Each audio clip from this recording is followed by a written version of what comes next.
Friends, firstly, I hope that all of you are keeping well and are in good spirits. I'm here to share my thoughts with you on the topic why the court should refrain from going entirely digital. Let me first, at the outset, clarify that I'm not opposed to digitization as such. Digitization in the legal profession is, in fact, in some ways necessary and for the better, and is happening as we speak. For instance, provisions for electronic filings, for payment of court fees and process fees, of course, through secure gateways, for service of documents on the other side, for obtaining copies of documents in pending proceedings, obtaining PDF copies of judgments, the facility of the cause list being available through WhatsApp or SMS, and so on, are measures that are needed to go paperless and to become more efficient as a system. That apart, in circumstances like this, which is the unprecedented COVID situation, there's no doubt that when justice delivery is being challenged because courts are closed, the only other alternative is to have electronic hearings so that justice can be done in urgent and fit cases. In certain streams of practice, such as arbitration, I think there is greater scope for going virtual. This is because of the fact that arbitrators are often in different jurisdictions, parties are in different jurisdictions, witnesses, and therefore there is a greater scope for, say, video conferencing and examination of witnesses, hot tubbing that takes place over virtual platforms. That's more cost effective, and it's advantageous because arbitration is relatively informal in that sense. I do also think that when it comes to hearings before the Honorable Supreme Court, parties could have an option to opt in to have their cases heard online if they so choose. This could be cost effective and also save time, especially when it comes to miscellaneous matters, fresh SLPs, which we know are barely heard for a few minutes in most cases. But having said that, friends, I am uncomfortable with this new discourse that is taking place, which seems to suggest that the COVID pandemic ought to become the catalyst for courts to go completely virtual. And I'm opposed to that for a few reasons that I will share with you today. Let us ask ourselves, why is it that we joined the bar in the first place? Why did we choose not to be chamber lawyers? The reason for that is that one was attracted to the theatre of the court, the experience, seeing counsel argue in the open court, the interaction between judges and lawyers and opponents is a thrill that is unparalleled. I'm sure most of you will agree with me that the high that you get when you're able to prepare and argue a case, have a face-to-face interaction with the honorable judges, have a face-off with your opponents, and then come away with a reasonably good order. That feeling is unmatched. And that chemistry can only be achieved in the open court. That feel that you have, that human interaction, the humor, the pointed questions that the courts put to you are really what make advocacy what it is. I've always maintained that advocacy is response to questions. You may have several points that you want to argue in a big brief, but sometimes one or two questions from the court can be the stumbling block or can be the way forward for you to get relief in a particular case. The dictation of a judgment in your presence, the tension that subsists when you're arguing a case, and the whole atmosphere of being watched as you argue is what makes advocacy special. We must remember that ours is perhaps the only profession, as it were, where your skills are tested in public. Even the world's greatest surgeons perform their surgeries privately, not under the glare of colleagues and clients and so on. And that creates a different pressure. It creates a different scope for you to perform and do well in the courts. I'm reminded of my first appearance in the High Court when my senior gave me a brief to argue for the UGC before Justice Ravindran, who was then in Court Hall 10 in our High Court.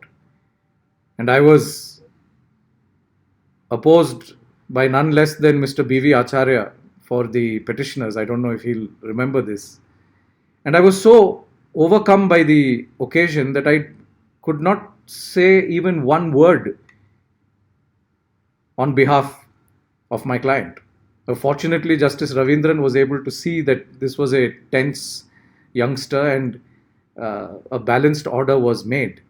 But that experience and that progress as a lawyer, when you're able to begin to make submissions in an open court, get orders based on your advocacy, get recognition in the open court, is a unique experience by itself. Friends, we have come up observing our seniors in court on what to do, on how court craft is deployed, how humor and subtlety and analysis is used by counsels to convince judges. The class that many of our seniors bring to the system is what has helped us learn. We don't learn the practice of the law only by reading our briefs and arguing them. A lot of it is absorbed by us subconsciously in the time that we spend in court, the time spent in observing others argue. Would juniors have that facility if we go on to an online platform? There are already issues about limiting the number of people who can be let in to a video conference. Are you then going to be able to have unrelated advocates logging in and observing these arguments? I doubt it. It would perhaps become technologically unwieldy. And it requires then a certain effort on the part of juniors to do that. They may or may not have it. But in the open court, the time spent waiting for your cases, observing other matters, interacting with your colleagues, not just within the court. Some of our wonderful moments in court are in fact spent with one another in the association, at the canteen, discussing cases, a little bit of gossip, friendly interactions. All of this are what make advocacy special. And please remember, friends, this is part of the fraternity of the legal profession. The Indian Constitution, in its preamble, speaks of the promotion of fraternity as one of its objectives. Would that fraternity be available to us if we are going to all be seated in our robes at home or in our chambers by social distancing and argue cases online? Certainly not. Bar associations and the bar itself are socially and politically relevant institutions. They have a say in matters.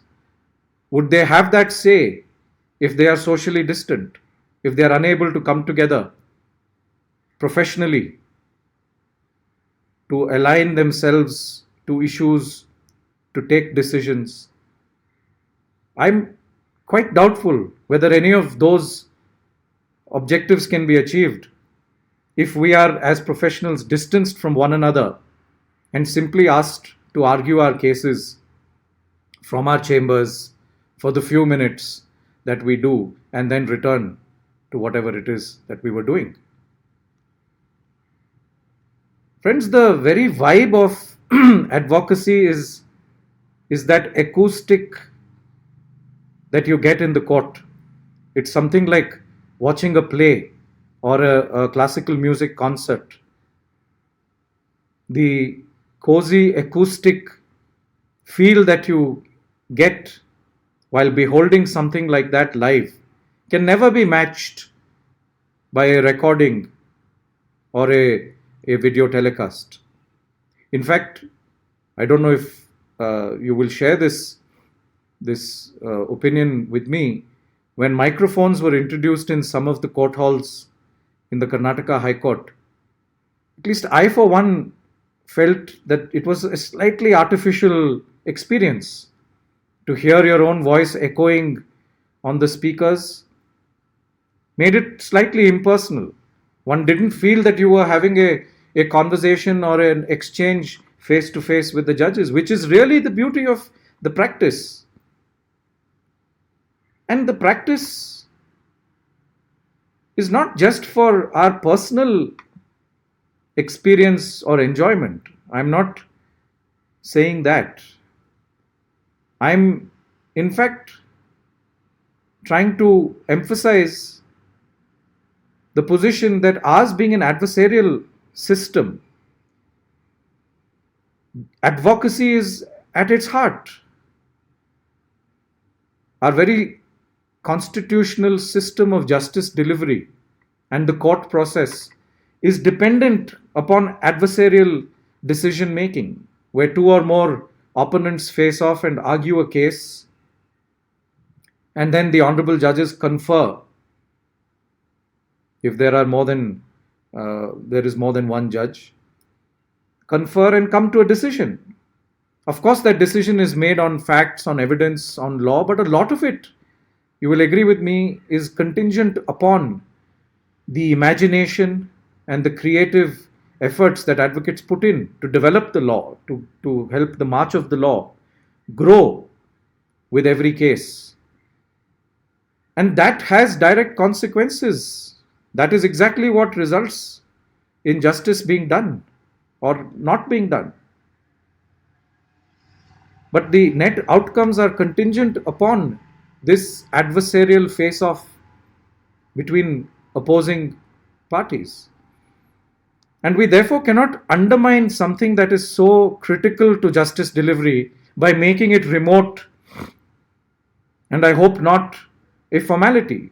Virtual hearings should not become virtually hearings at some point. I say this consciously because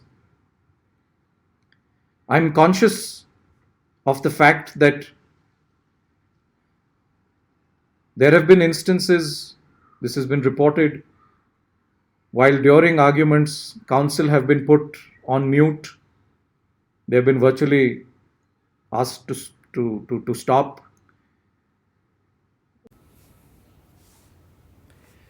It is this sort of technical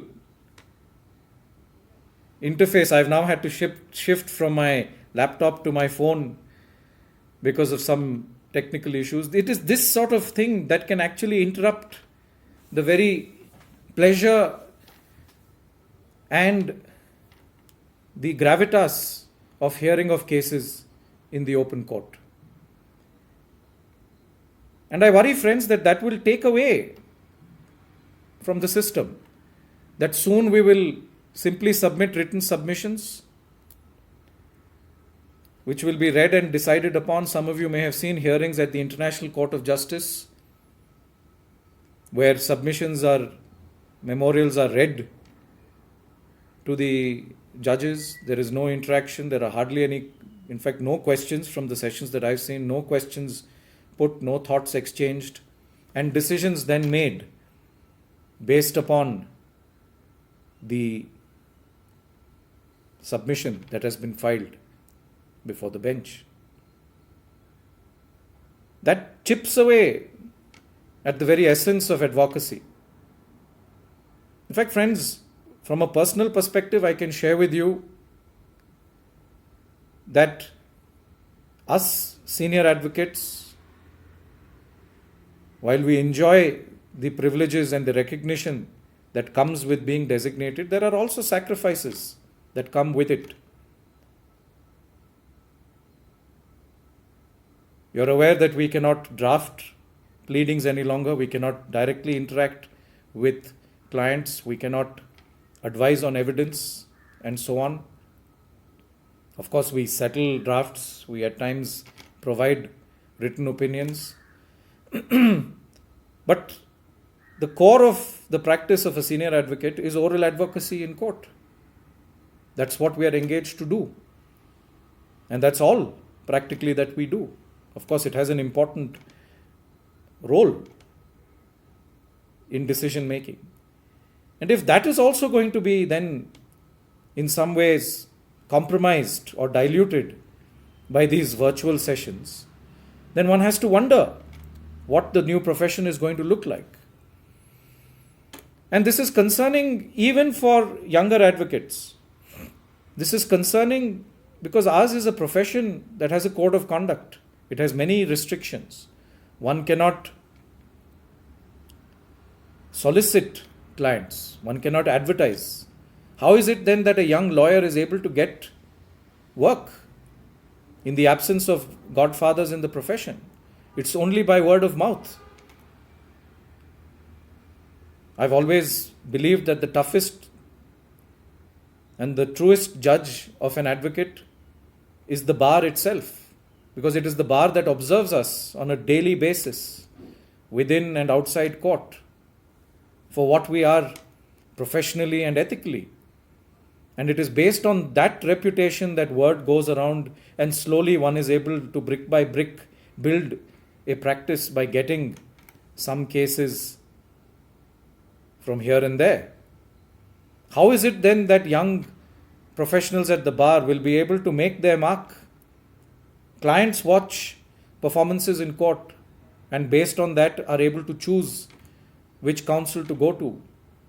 It's a nice feeling as a young lawyer if one has argued a case passionately and you step out of court and a stranger asks you for a visiting card saying you argued well and that he or she would like to come to you. It's a good feeling.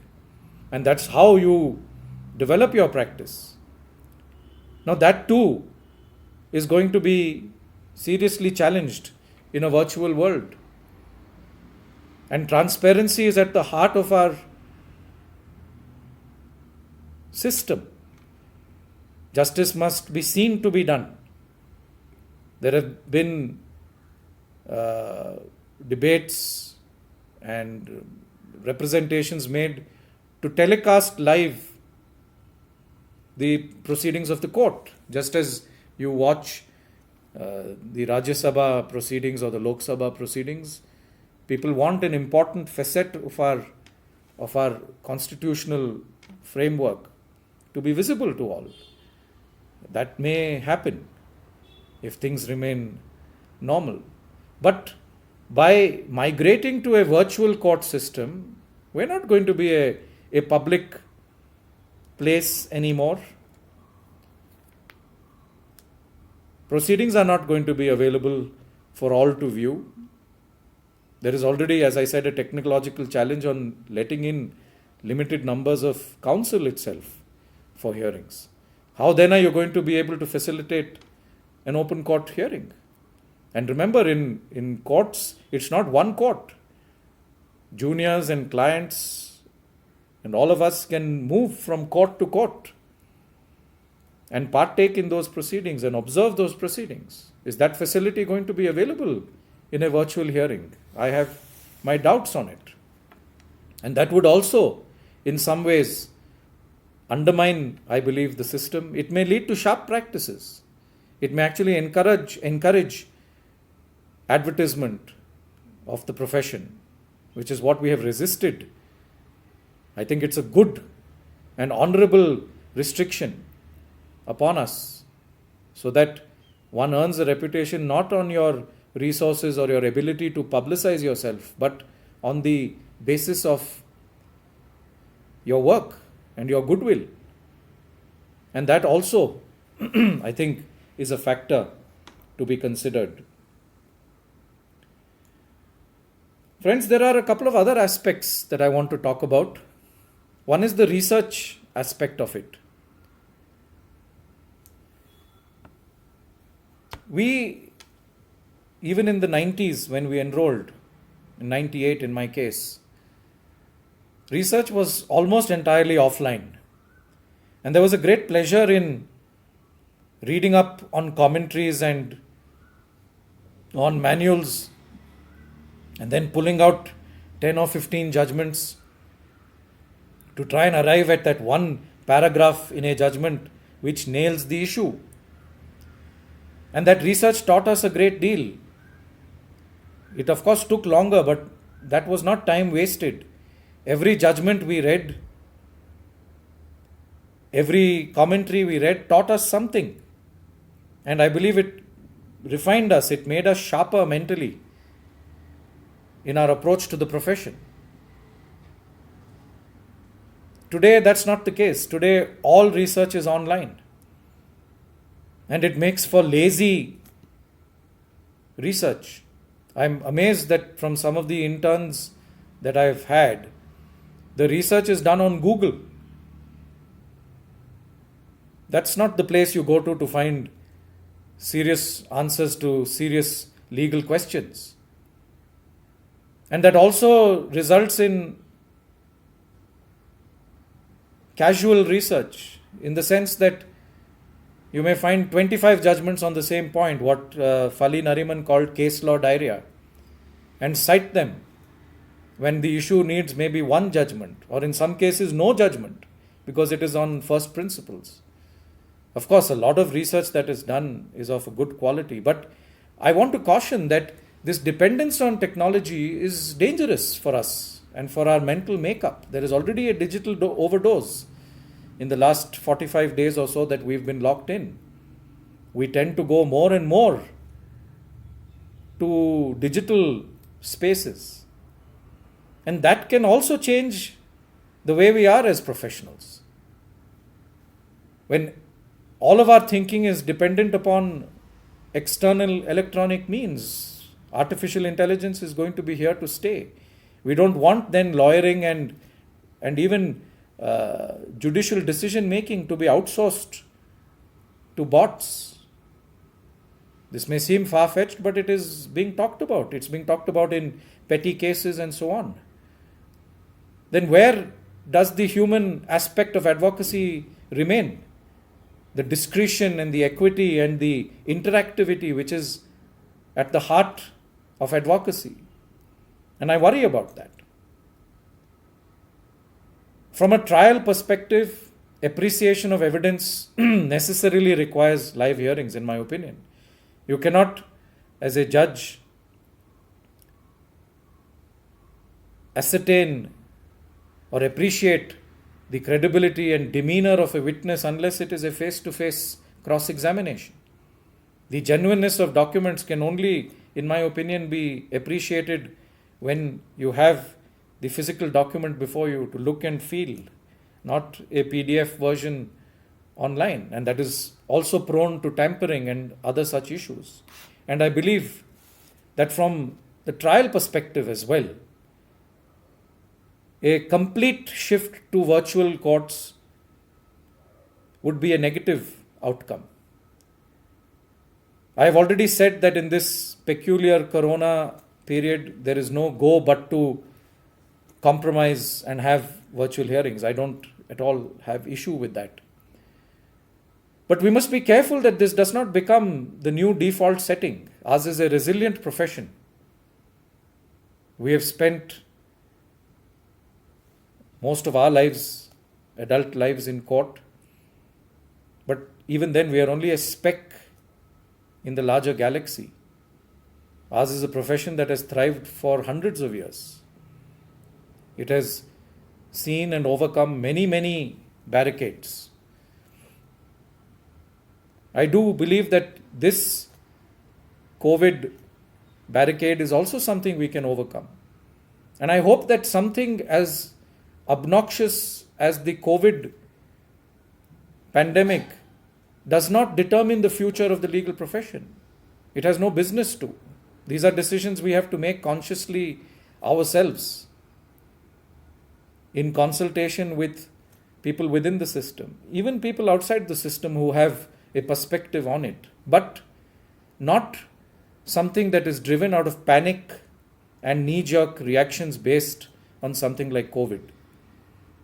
Friends, just this morning I received a forward of a hearing that was taking place before the US Supreme Court, an online hearing where the Supreme Court bench had muted its video, and while the matter was being heard, in the backdrop one heard the sound of a toilet flush.